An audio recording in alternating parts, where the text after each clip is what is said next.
If you've never touched one of the scary AI things, this video is just for you. In the next 15 minutes, I'm going to show you how to open one, subscribe, and use it for free, and the right way to ask it questions. There will be two examples. One, the lazy way. That will get you the result that you can get from any search engine, frankly. And the second one is the proper way to interact with an AI so you can get a result that is actually usable today. I'm not skipping any of the boring parts because the boring parts is actually where people get stuck and quit. There's no downloads, there's no signups, and there's no commitment. You just gotta follow along with me if you wanna learn. Let's go do it. Okay, so we're going to do this on screen. I'm sharing it with you. All I have done so far is that I opened the browser. This happens to be Chrome. It doesn't have to be Chrome. It can be your favorite browser, whatever it is. It can be Firefox, Safari, Chrome, or whatever Microsoft calls their browser these days. My favorite happens to be Firefox, but just there's no real reason for it. I just like the way it looks better. But I'm going to work with Chrome since most people use Chrome. I created this Gmail account just because we're going to need it in a minute. So you can use whatever email address that you have, and it doesn't need to be open right here. If you use Outlook or whatever, it's still fine. Like I promised, I'm starting from absolute scratch. So if you know these parts, just skip ahead, okay? I click the plus button. Most people have Google as default search engine on their browser. It comes with the browser. You can either type in here, look for ChatGPT, and you get a bunch of results, or you can just come to the address bar here and just type in chatgpt.com, and you will still definitely get the same result, okay? Now, this is the sign up screen. Multiple ways to sign in or sign up. One is with your Gmail account, which we have, but I'm not going to use it on purpose because a lot of people don't have Gmail, so we're going to use other ways of signing up. You can sign in with your Apple account, or you can sign in with your phone number. I'm just going to do it with the email address that I just created for the purpose of this video, and go through the motions. You just type it in, click continue, and it sends you a code, which is why I had this open. Now, highlight it, copy it, and then you can paste it right here and click continue. You put in your name. I'm still gonna put rain demo, whatever, 58, and create the account. Does this thing. Now, notice it says you're all set, and you are all set. The upgrade button is in case you actually want to pay for this. We don't need to pay for this. We could just keep trying this for free, a free account, so you don't have to pay for anything. Okay. These buttons on the side, I will tell you about all of them in different videos. And this is also where your old conversations will live later. Down here, it shows what kind of account you have, and again, the upgrade button, because they love it when you pay for stuff. I'm going to X this out. I don't need it. And we're going to try and type in something. Now, this is where a lot of people freeze because you see a blinking cursor, blank page. There's no instruction manual or anything come with it. So, they're like, what do I do? Well, it's very simple. This is just exactly like if you were using any search engine. This is not a search engine, but you will use it the same way. You type in something and it types something back. And now we're going to try and see what we can get and how to do things correctly. Okay. Let me find a lazy question. For example, how do I write a good email? And you click either the arrow button, or you can just press enter and get to it. By the way, this microphone thing, you can actually talk to it instead of typing, which makes it a lot easier. I'm gonna try that on the next prompt when I show you, so you can see how it works live too. But for now, I just type this in, press enter, and let's see what it gives us. Okay, so it gave us basically a very generic answer with what happens to be a sample. Now I'm going to show you something. Remember Google we were on a minute ago? We're going to do the same thing here. You pretty much get the same answer, okay? Without the sample and all that. So why use AI if you're going to prompt it that way? It just makes no sense. If you want to get maximum use of AI, you got to learn how to prompt it correctly, which is really the entire skill, okay? There's nothing more to it. You just got to know how to talk to it. Now I'm going to show you how to use the AI as it's meant to be used, not as just another search engine with, that's, possibly smarter. It's not smarter unless you talk to it in the specific way that it's meant to be talked to. This skill is very simple, but that very simple skill, as you'll see in a minute, will change everything. So now, remember I told you this is where the old conversation would live. Our conversation we just had is already here. And just for the sake of demonstration, we're just gonna click a new chat and do it this way. That thing can stay there just in case later you wanna compare or something. When you're doing it on your own, you can do it. Also, this time instead of typing it, I'm just gonna dictate to it. The same thing about the email, let's change it a little bit. Are you ready? Here we go. You are an experienced office manager. Okay, I'm gonna stop right here because I wanna show you something. If you make a mistake when you're talking to it, it's very easy. Just exit out, you can start again, okay? I did it on purpose so you can see there's nothing to panic about. Ready? You are an experienced office manager. I run a small business and I have a customer who has now paid me late twice. I want to keep him as a customer, but I need to be firm about payment terms going forward. Write an email that's friendly but direct, and I don't want jargon, so just give it to me under 150 words. I press the arrow, or you can press enter, and let's see what it does.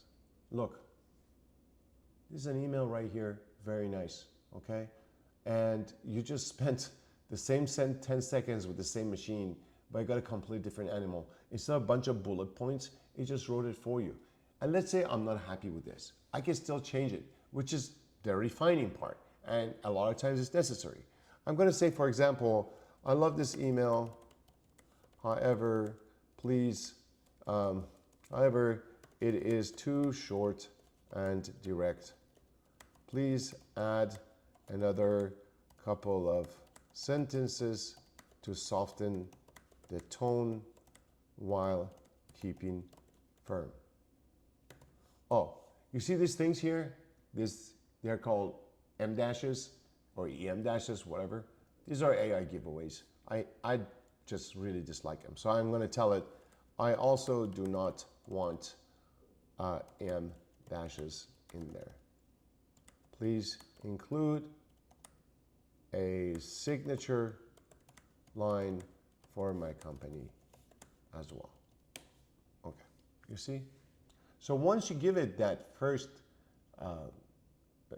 prompt, which must include three things, okay? It has to tell it what it is, okay? You have to give it your situation, and then you also have to ask it for a solution.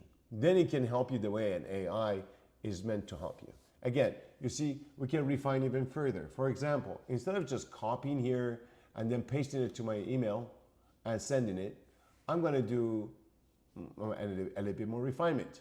Now I'm gonna talk to it again. I'm gonna say, well, let's not talk to it actually because my name is difficult to spell and it might mess it. Use Joe Smith as the customer name.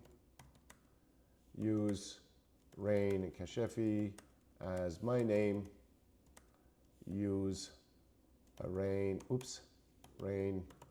AI Academy as the company name.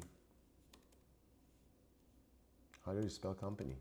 Company name, and email address and phone number are not necessary. again, press enter. Look, okay? So yes, you do get to be lazy, but not from the initial prompt, okay? The initial prompt is what sets everything up. You will have a blast with this.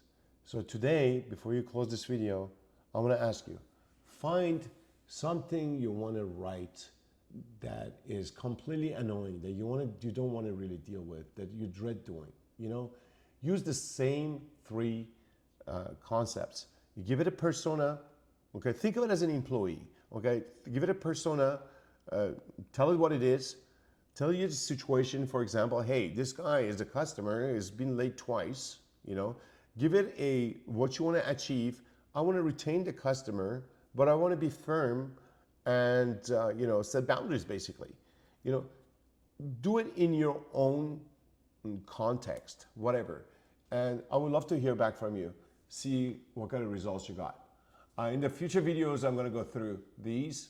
Remember, it doesn't matter if you're using ChatGPT, using Claude, using Menace, using Gemini, or whatever else. The concept remains the same. And I'm going to go through all of those as well, by the way. But once we learn the basics, we can jump to those in a much easier way. Okay, one more thing. I'm not going to just leave you with one example and about good prompting and expect you to learn everything. So down in the description, I have a free tool.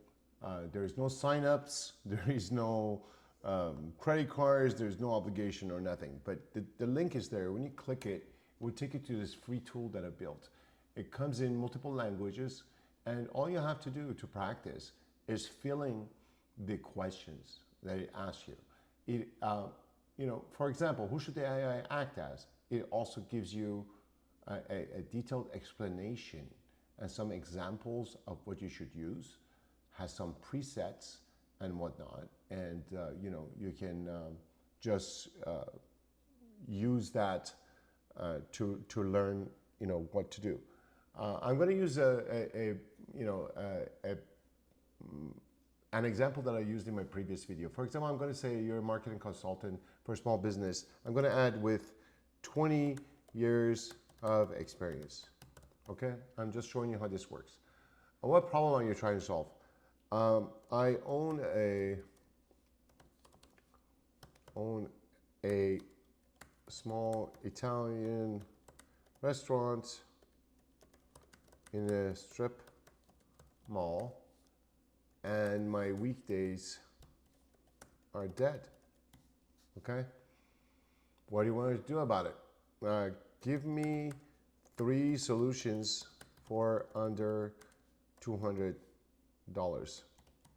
Okay? Again, here you have explanations on what it is that you should, type in approximately. There's no way you can make a mistake. These other ones are optional. Okay? You don't have to answer them.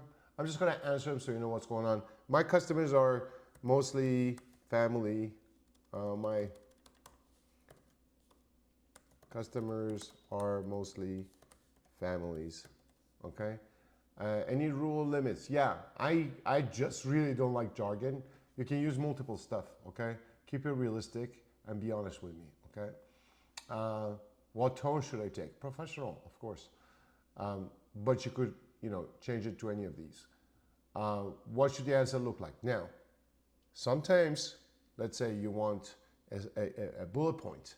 You want a step-by-step number list, whatever. You want something you can copy paste to an email to your partner. You want a table, whatever. I like plain summaries. Okay, so I'm going to say build my prompt. It builds you this prompt, which is a lot more than what you would sit down and type, especially at the beginning. But the good thing about this is that it teaches you. Look, it even tells you this is what I've done. Okay. It also tells you what to do if your answer misses. So it's a really good tool to have. All you have to do is click copy prompt here, and then you come to your ChatGPT, you open a new chat, you paste that whole thing here, and you click plum. And here it is. This is your response for your marketing. You can use that tool. It's free. It's on me. And hopefully it will help you learn good prompting, and you can take maximum advantage of the AI and have a really, really nice employee that never misses a day, never calls in sick, never asks for a raise when they see you driving in with your Ferrari or whatever. And just let me know how you like it. Okay, I gave you a homework to do and a tool to use to learn better prompting as you go. I can't wait to hear back from what you've got out of them. But before you go, there are 3 safety rules I'm going to share with you. These are things that people talk about or people wonder about, but nobody really talks about it. Number 1, no life or death situations. There should not be any medical or legal questions. And yes, relationship advice is a life or death situation, okay? I sat through an hour and a half of an MIT lecture that was telling us that marriage and family therapists are probably one of the only jobs that AI cannot really interfere with or replace anytime soon. So if you have problems at home, see a professional. Don't use AI for that. Number 2 is hallucinations. AI can lie to you with this very straight face. Double check the facts if you got to put it in somewhere that matters. If you're going to use it for something that matters, if you have a presentation, you want references or whatever, AI can make that up. You got to double check all your stuff before you commit to it. Anything like the email that was sent today is fine. That brings me to rule number 3. Do not put anything in AI that you would not put in an email. No credit card numbers, no invoices, no bank statements, definitely no social security numbers, okay? There is a clause in your contract with most of these AIs that says everything that you type in there can be kept for training, and it is true. That is how they make these models better. But there's a way to turn it off, okay? If you really are that paranoid about privacy that even hell or high you don't want people to see it, there's a way to turn it off. And in the next video, I'm going to show you how to do that when we go into settings and play with them a little bit, okay? But remember one thing, you're not too young for this, and you're definitely not too old for this.